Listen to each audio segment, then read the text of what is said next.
Pablo Picasso najpoznatiji umjetnik 20. stoljeća. Poživio je gotovo čitavo stoljeće, stvarajući ujedno i najveći opus djela u povijesti umjetnosti uopće. Jednako tako produktivan i suviše dinamičan bio je njegov privatan život. Naime, njegov privatan život bio je prepun muza koje su ujedno bile i glavni akteri na njegovim djelima.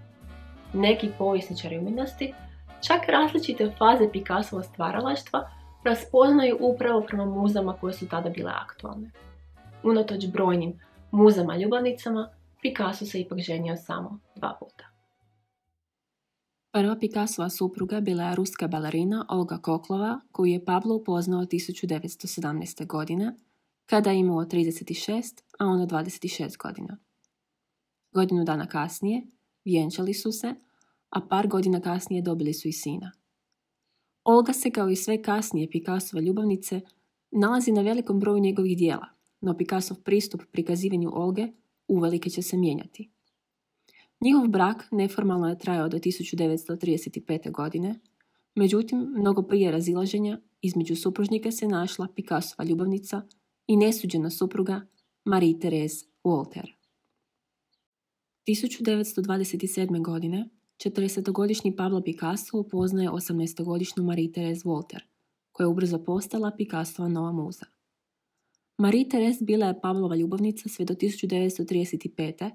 kada je Picassov prvi brak zbog Marijine trudnoće morao završiti neformalnim razvodom. Picassovi biografi ovo razdoblje opisuju kao progresivno, kulminirajuće razdoblje rivalstva između dvaju žena, pri čemu se Olga za vrijeme i nakon braka opisuje kao schizofrenična i posesivna supruga koja se nije željela razvesti od Picassa unatoč njegovim očitim aferama. Dapače, kako je javni život bio izuzetno bitan, u jednoj epizodi iz Picassova života čak je sa svojim odvjetnicima zabranila Picassu da se pojavljuje javno s Marie-Thérèse. Olgin lik, njenu posesivnost i ogorčenost, povjesničari umjetnosti prepoznaju upravo na Picassovim radovima iz tog turbulentnog razdoblja. Drugi naziv ove slike je Maraova smrt i ona je prva od 2 Picassove reference na Maraovu smrt klasicističkog slikara Jeana Louisa Davida. David, inače i sam pripadnik jakobinaca tijekom Francuske revolucije, naslikao je 1793. godine herojski omaž radikalnom revolucionaru Jeanu Paulu Marau, kojega te iste godine u njegovom domu, u kadiju koji je provodio mnogo vremena zbog svoje kožne bolesti, ubila revolucionarka Charlotte Corday, pripadnica supružničke revolucionarne stranke Žirondinaca.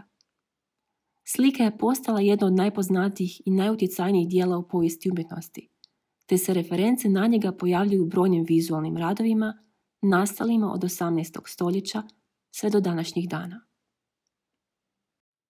Pomnijim pogledom na Picassovu referencu na Maraovu smrt primjećuje se kako najveći dio klaustrofobičnog prostora prikazanog na slici zauzima prizor u kojem jedan lik sa ženskim atributima tankom iglom probada drugog lika u formi ženske cipele, lika koji je u ležećem položaju i čija se stilizirana ruka spušta prema pismu.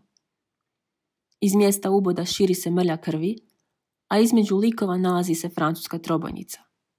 Francuska trobojnica, položaj probodenog lika i elementi poput pisma očita su reference na Maraovu smrt, kao i monstrum sa ženskim atributima koji svakako može biti i Maraov ubojica, Charlotte Corday. Međutim, povjesničari umjetnosti, poznavajući i kontekst nastanka djela, smatraju kako djela priča zapravo Picassovu osobnu priču. Djelo je dovršeno na sam Božić, uoči bogatog božićnog domjenka koji je njegova supruga prerađivala za šire društvo. Unatoč obiteljskom blagdanu i domjenku koji je stvarao dojam obiteljskog sklada, u idućim danima nastala je veća serija slika velikih dimenzija na kojima je Picasso opetovano prikazivao svoju ljubavnicu Marie-Thérèse Walter. Picassova referenca na Maraovu smrt, dovršena na Božić, zove se Žena sa stiletom, a u ženskom monstrumu, kao i u drugim monstrumima koje je Picasso naslikao ranije, povjesničari umjetnosti prepoznaju upravo Picassovu prvu suprugu Olgu. Picassova druga referenca na Maraovu smrt, djela koja i nosi istoimeni naziv, nastala je 3 godine kasnije. Isti monstruozni lik sa široko otvorenim ustima koje je jedan povjesničar umjetnosti pomalo pretenciozno nazvao vaginalnim ustima, probada ovog puta ženskog lika Marie-Thérèse Walter. Djelo je nastalo upravo uoči Marine trudnoće i Olginog konačnog preseljenja. Danas ne možemo znati što je bilo u Picassovim mislima kada je slikao ovo djelo i zašto je djelo izradio baš ovako. Ali pretpostaviti možemo. Picasso je političku i povijesnu temu nasilja tijekom Francuske revolucije preveo u osobni dnevnik vlastitog nasilja koje se odvijalo u njegovom privatnom životu. Postojeću ikonografiju spojio je sa svojom privatnom ikonografijom kao što je to radio i na prethodnim i budućim djelima. Zapravo, cijela zamisao o pretvorbi privatne stvari u javnu odgovara i samoj temi koju koristi, Maravoj smrti, koja je također primjer pretvorbe privatne u javnu stvar. Picassova djela Žena sa stiletom i 3 godine mlađa Marava smrt samo su neka od djela na kojima se Picassova supruga Olga prikazuje kao monstruozna, karikaturalna i očajna žena. Referirajući se na Maravu smrt, Picasso je oba puta prikazao s jedne strane vlastitu smrt koju je osjetio zbog njemu nepoželjnih ponašanja supruge, ali s druge strane i simboličku smrt vlastite supruge koja se samo desetljeće ranije pojavljivala kao muza u posve drugačijem, nešto pozitivnijem kontekstu.